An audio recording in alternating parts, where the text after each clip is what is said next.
مطہرات کے بارے میں، زمین کے ذریعے بھی کچھ چیزیں نجس چیزیں جو ہے وہ پاک ہو جاتی ہیں. جیسے زمین پاؤں کے تلوے اور جوتے کے نچلے حصے کو 4 شرطوں کے ساتھ پاک کرتے ہیں. سب سے پہلے یہ کہ زمین پاک ہو. اب اگر نجس زمین کے اوپر آپ جتنا بھی چلے وہ پاک نہیں ہوگا. دوسرا، زمین خشک ہو. تیسرا، احتیاط لازم کی بنا پر نجاست جو ہے زمین پر چلنے سے لگی ہو. چلتے چلتے کہیں نجاست پر آپ کا پیر لگ گیا یا جوتا لگ گیا تو اس کو زمین پر پاک زمین پر چلنے کی وجہ سے اگر وہ خشک ہو جائے تو وہ پاک ہو جاتا ہے. جی، پاؤں کا تلوا یا جوتے کا نچلا حصہ نجس ہو تو دامر پر یا لکڑی کے بنے ہوئے فرش پر چلنے سے پاک ہونا اشکال ہے. بس خود زمین پر چلنا یا جیسا اپنا پل ہے، پل مٹی لکڑی کا بنا ہوا ہے، اس کے اوپر چل کر اگر خشک ہو بھی جائے تب بھی پاک نہیں ہے. پاک ہونے کے لیے پاؤں یا جوتے کے نجس تلوے کا تر ہونا ضروری نہیں. بس کہیں سے آپ کے پیر لگ گیا تھا کسی نجاست پر، اب وہ خشک ہو چکا ہے، پھر بھی اگر آپ 14-15 قدم چلنے کے بعد وہ خشک ہو جائے تو یہ پاک ہو جاتا ہے. جی، بہرحال یہ خلاصہ اس کا. لیکن جوراب اگر نجس ہے تو وہ پاک نہیں ہوگا. جوراب اگر نجس ہوا ہے یا جیسے چمڑے کے جوتے وغیرہ ہے تو یہ چیزیں اگر ان چیزوں سے بنے ہوئے تو وہ پاک نہیں ہوگا. تیسری چیز سورج ہے. سورج کی روشنی سے بھی کچھ چیزیں جو ہے کچھ شرائط کے ساتھ پاک ہو چکی. اس کے لیے 5 شرطیں. سب سے پہلی شرط کیا ہے؟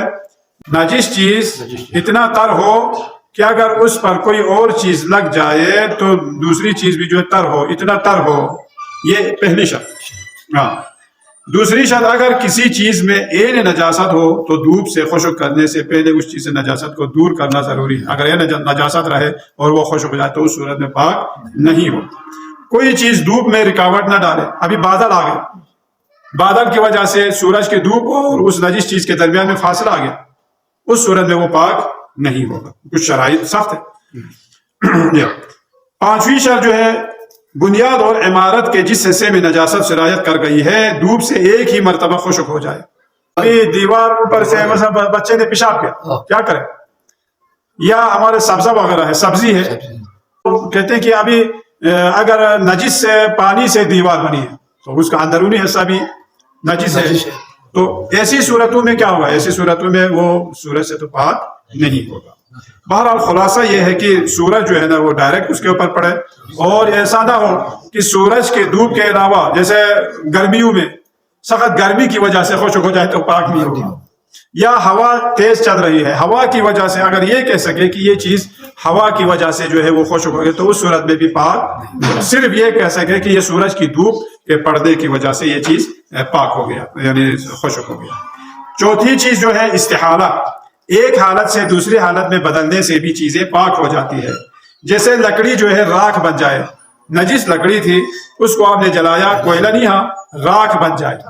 شرط ہے اگر نجس لکڑی ہے تو کوئلے کی شکل میں ہو تو وہ پاک نہیں ہے. جی ہاں. ایسی نجس چیز جس کے متعلق علم نہ ہو کہ اس کا استحالہ ہوا ہے یا نہیں، یا جنس بدلا ہے یا نہیں، تو اس صورت میں نجس ہے.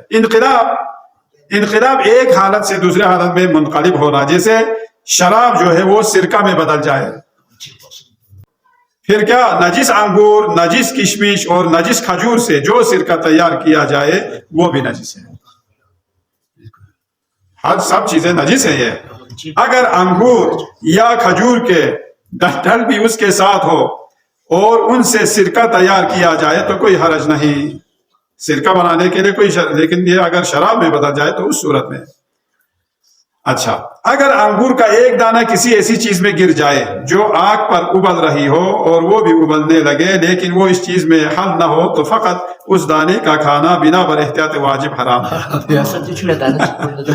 ابھی کشمش، وہ جو چاولوں پر جو ہے نا وہ ہدس پلو کہتے ہیں ایرانی، اس میں کشمش ہے، کشمش پکا کے ڈالتے ہیں تو وہ نجس ہے. پھر وہ کیا ہے، شاید وہ گھی میں پکاتے ہوں، زرش کو گھی میں پکانے کے بعد چاولوں کے اوپر ڈالتے ہیں، 8-10 دانے دے کھا تب سے. تو اگر وہ گھی میں اگر پکائے تو پاک ہے، لیکن اگر پانی میں ابالے جائے تو وہ نجس ہے. انتقال، خلاصہ کیونکہ یہ خلاصہ بیان کرنا ہے. انتقال انتقال سے بھی جو ہے یعنی ایک حالت سے دوسری حالت میں منتقل ہونا. جیسے انسان کا خون نجس تھا، اب اگر وہ مچھر خون آپ کا چوس کر اس کا بدن کا حصہ بن جائے تو اب آپ کا خون نہیں رہا بلکہ وہ مچھر کا خون میں منتقل ہو گیا، تو اس صورت میں مچھر کا خون کہلائے گا، وہ پاک ہے. یہ انتقال کا ہے. اسلام یا مشرک یا بت پرست نجس تھا، لیکن جو ہی اس نے کلمہ لا الہ الا اللہ محمد رسول اللہ اللہم صلی اللہ علیہ وسلم پڑھا تو وہ پاک ہو جائے گا. یہ تبعیت سے مراد کیا ہے؟ تبعیت سے مراد اگر شراب سرکہ ہو جائے تو اس کا برتن بھی پاک ہو جائے، یعنی جس ظرف میں شراب اس کو ابال کر وہ سرکے میں تبدیل ہو گیا تو وہ ظرف بھی خود بخود پاک ہو جائے گا. نجاست کا دور ہونا. حیوان کے لیے استبراء تو ہم نہیں کرتے، وہ جہاں سے نجاست وغیرہ کھاتے ہیں اس کے کیا نام ہے منہ پر ہے یا بدن پر ہے بالوں پر ہے نجاست لگے ہوئے، بس وہ ادھر ادھر جا کے وہ دور ہو جائے وہ اسے تو اس صورت میں پاک ہے، اس کو غوطہ لگانے کی ضرورت نہیں ہے. مسلمان کا غائب ہونا یہ بھی انسان کے لیے پاک ہے. ابھی آپ نے دیکھا میرا یہ لباس جو ہے نجس تھا، آپ نے دیکھا اس پر بچے نے پیشاب کیا ہے یا کسی صورت میں آپ کو نجس ہوتے ہوئے آپ کو نظر آیا تھا، اب آپ کو کل جو ہے یہ لباس آپ کے لیے پاک ہے. کل کیوں؟ اس لیے کہ ہر شخص ہر مسلمان جو ہے وہ پاکی پر باقی رہتا ہے، لہٰذا آپ کے لیے یہ پاک ہے، کل آپ اس کو نجس نہیں سمجھ سکتے. بس 12واں جو ہے وہ معمول کے مطابق ذبیحہ کا خون بہنا، یہ بھی پاک کی جگہ. اس دن بتایا اگر آپ نے گوشت ذبح کیا تو اس کا بدن جو ہے نا تھوڑا اوپر رکھے تاکہ معمول کے مطابق خون جو ہے وہ اس کے گردن سے باہر آ جائے، تو باقی جو خون اس کے بدن میں رہ جاتا ہے وہ سب پاک ہے. وصلی اللہ علی محمد وآلہ الطاہرین.